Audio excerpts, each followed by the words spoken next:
Cette semaine était une semaine particulièrement intéressante pour les résultats trimestriels de nombreuses entreprises. Alors ici, j'ai mis le tableau sous les yeux pour toute la semaine, c'est-à-dire du lundi au vendredi. Donc vous avez énormément de grosses sociétés ayant annoncé leurs résultats trimestriels de cette année 2024. Donc pour le deuxième trimestre, il y a par exemple donc Verizon.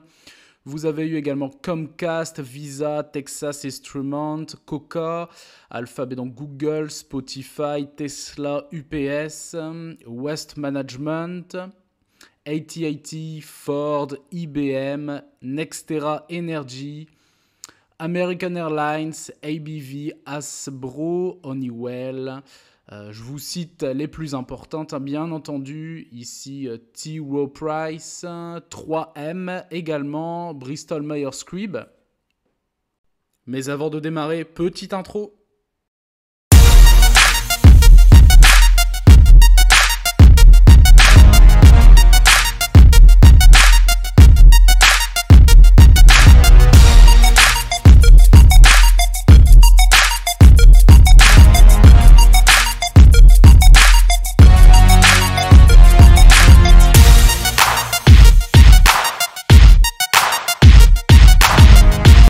Je m'appelle Anthony et comme vous le savez, je suis un passionné des dividendes. Si vous aimez le contenu, n'hésitez pas à vous abonner, à liker. Let's go, c'est parti.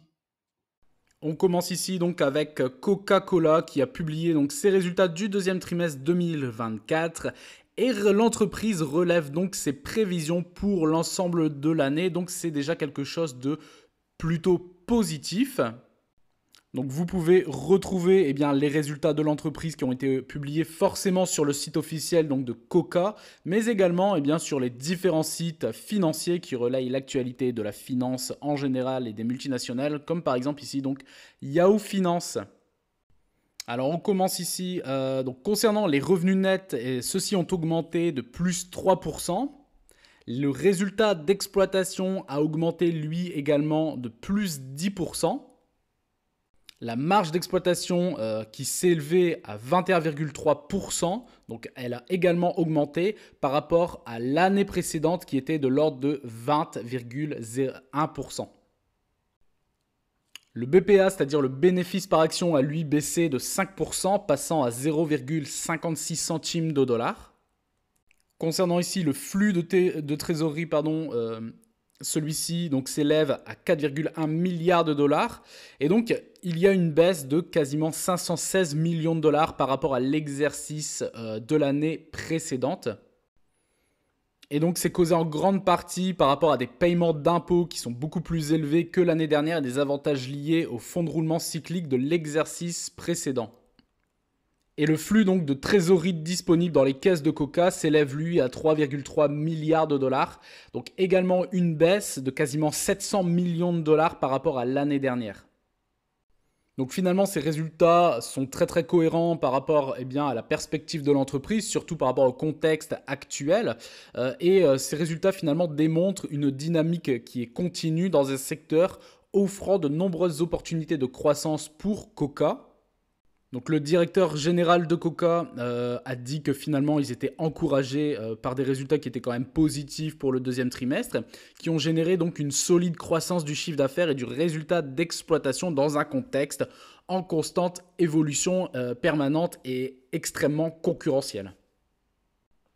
Et donc ici, on passe maintenant sur Seeking Alpha, donc pour voir sur cette semaine, sur les 5 derniers jours finalement, par rapport à ces résultats qui sont quand même positifs, comme on vient de le voir, les investisseurs ont réagi également et le marché a réagi de façon positive, puisque sur les 5 derniers jours finalement, Coca a pris plus 3,20%. D'ailleurs, au moment où je tourne la vidéo, on est clairement sur des plus hauts historiques, 66,83 $ l'action.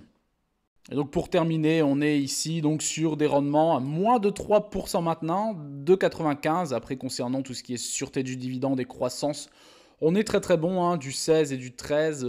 Croissance des dividendes sur les 5 dernières années en moyenne, 3% par an. Après, on sait très bien que Coca est une entreprise de bons pères de famille, plutôt pépère, mais en tout cas, on peut dormir tranquillement sur ses deux oreilles quand on investit dans ce genre de boîte, très clairement. On passe maintenant ici donc sur une deuxième entreprise, donc Alphabet, Google, qui répond aux attentes en matière de bénéfices par rapport à ce qui était fixé concernant les analystes, mais par contre l'entreprise ne parvient pas à générer des revenus publicitaires sur YouTube suffisants. Donc le chiffre d'affaires d'Alphabet a augmenté de 14% d'une année à l'autre, donc par rapport à l'année dernière, grâce à la recherche et surtout au cloud qui a dépassé pour la première fois les 10 milliards de dollars de revenus trimestriels et le milliard de dollars de bénéfices d'exploitation. Donc ça, en termes de chiffres, c'est tout simplement démesuré. Et la société donc a déclaré un chiffre d'affaires publicitaire de 64,62 milliards de dollars. C'est juste démentiel. Compte 58,14 milliards de dollars l'année dernière. Ce qui montre finalement que l'activité publicitaire de Google continue de croître en permanence après que la hausse de l'inflation et des taux d'intérêt a resserré donc les budgets marketing pour l'année, donc c'était 2022 et 2023. Donc très clairement, Google continue à générer énormément de cash. D'ailleurs, c'est un business model qui est très très rentable. Mais malgré ces résultats qui restent quand même très corrects, eh bien, Google a vu son action baisser de 2% par rapport à cette journée d'annonce des résultats trimestriels de l'entreprise. Concernant le bénéfice, 1,89 dollars par action contre 1,84 dollars qui était attendu, donc c'est au-delà des attentes, donc c'est positif. Concernant le chiffre d'affaires, 84,74 milliards de dollars contre 84,19 attendus, donc c'est également positif. Et là, vous voyez, c'est là où ça coince concernant le chiffre d'affaires publicitaire YouTube, 8,66 milliards de dollars contre 8,93 attendus. On voit que par contre, le cloud, eh bien, c'est très positif, 10,35 milliards de dollars contre 10,20 attendus. Et par contre, ici, vous voyez également, en dessous des estimations, le coût d'acquisition du trafic, 13,39 milliards de dollars contre 13,54 milliards de dollars attendus. Mais finalement, eh bien, les investisseurs et le marché a répondu de façon négative, puisque sur les 5 derniers jours, on se retrouve à moins 8,65% sur le cours de bourse. Après, quand on regarde, on est très clairement sur, depuis quelques mois, depuis juin, oui, on est clairement sur des plus hauts historiques. Donc au bout d'un moment, cette hausse ici, depuis, ici vous voyez, janvier 2023, il faut quand même la digérer, il faut une certaine stabilisation, un peu moins de volatilité également. Donc c'est tout à fait logique. Et concernant ici donc Google, au niveau des différentes statistiques, donc 0,46% de rendement. Concernant la sûreté du dividende, 16. Bon, forcément, Google génère énormément de cash, a énormément de trésorerie. Et concernant bien, la croissance, on est vraiment sur bien, des statistiques qui sont excellentes. On passe maintenant ici donc à Visa. Donc Visa par contre qui ne parvient pas à atteindre les estimations de revenus du troisième trimestre avec des résultats donc qui sont très très mitigés. Donc Visa a annoncé des résultats qui ont dépassé les attentes des analystes en termes de bénéfices par action, 2,51 dollars contre 2,43 estimés, mais qui ont manqué finalement les estimations de revenus. 8,9 milliards de dollars générés contre 8,96 milliards de dollars qui étaient attendus.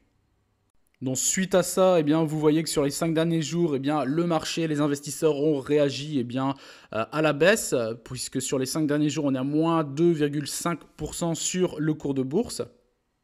Donc par rapport à ces résultats, bien que la direction ait réitéré et validé donc, ses prévisions pour l'ensemble de l'année 2024, elle s'est montrée de plus en plus prudente finalement par rapport à l'environnement macroéconomique, la faiblesse progressive donc, du marché de la consommation bas de gamme aux États-Unis, s'ajoutant à la faiblesse continue de l'Asie. Donc c'est vraiment tous les continents qui vont être touchés au fur et à mesure du temps.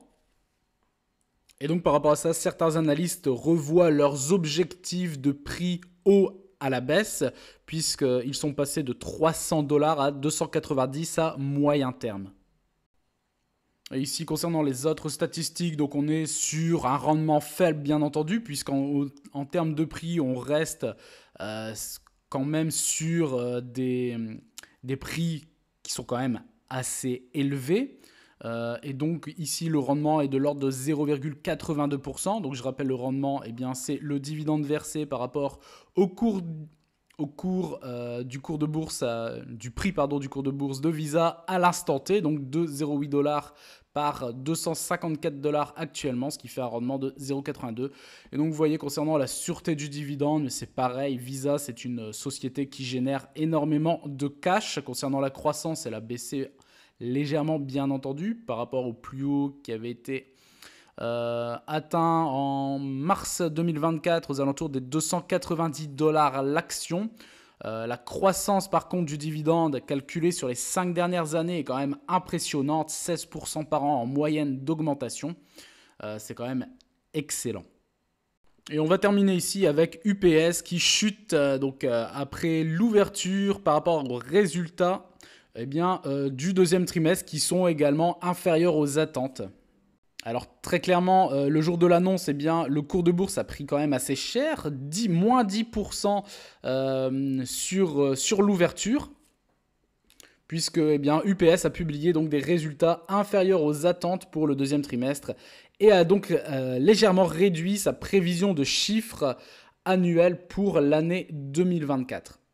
Par contre, là, les chiffres sont quand même plus conséquents puisque le bénéfice net d'UPS a baissé de 32%, ce qui est quand même assez conséquent. 1,41 milliard de dollars contre 2,08 l'année dernière au même trimestre. Et UPS a également réalisé un bénéfice par action de 1,79 $. Et donc, c'est un résultat inférieur de 20% par rapport à ce que les analystes avaient tablé. Et donc le résultat d'exploitation a également, lui, chuté de 30% à 1,9 milliard de dollars. Donc le chiffre d'affaires a été enregistré donc à 21,8 milliards de dollars contre 22,06 pour le deuxième trimestre de l'année 2023. Et les analystes s'attendaient à un chiffre d'affaires de 22,17 milliards, donc mieux que l'année dernière, ce qui est finalement absolument pas le cas. Le chiffre d'affaires aux États-Unis a lui également diminué de quasiment 2% à 14,12 milliards de dollars, alors que le consensus était basé sur 14,54 milliards de dollars. Et du coup, vous voyez également, pareil pour les trois autres entreprises que nous avons vues juste avant, directement après les résultats qui sont pour UPS en tout cas encore plus négatifs que Google et Visa. Et bien là, directement sur les 5 derniers jours, le cours de bourse a chuté de moins 10,75%. Donc directement sanctionné par les investisseurs. Donc UPS a à l'heure actuelle un rendement de 5,07%, donc 127 $ actuellement concernant le cours de bourse, et un dividende de l'ordre de 6,52 $ par action au niveau trimestriel. Sûreté du dividende qui reste plutôt safe pour l'instant, à voir sur la fin d'année, le résultat entier de la fin d'année et même le début de l'année 2025. Concernant la croissance, bon là depuis vous voyez 2022, début d'année 2022, le cours de bourse ne fait que chuter finalement. On est vraiment sur une dynamique baissière et qui d'ailleurs s'accentue de plus en plus parce que là vous voyez ici et par rapport aux différents supports, on verrait mieux sur TradingView, mais vous voyez on peut vraiment descendre aux alentours des 110 $, voire même plus bas. Et donc concernant la croissance du dividende sur les 5 dernières années, c'est quand même une croissance qui est quand même très très importante, 12% en moyenne d'augmentation par an. Donc à voir en fonction des résultats de l'année totale pour 2024 et début d'année 2025, comment l'entreprise va gérer ce contexte plutôt macroéconomique qui est quand même très très particulier. Donc finalement, sur les 4 entreprises que nous avons vues, à part Coca, finalement, qui a un résultat plutôt correct, mais ce n'est pas non plus quelque chose d'extraordinaire. On voit que la majorité des sociétés, en tout cas les 4, finalement, n'ont pas des résultats exceptionnels. Je ferai une deuxième partie pour voir si d'autres entreprises, finalement, ont eu des résultats beaucoup plus intéressants, beaucoup plus positifs que ces 4-là. Voilà, si cette vidéo vous a plu, n'hésitez pas à vous abonner, à liker, à partager et je vous dis à très bientôt pour une prochaine vidéo. Ciao!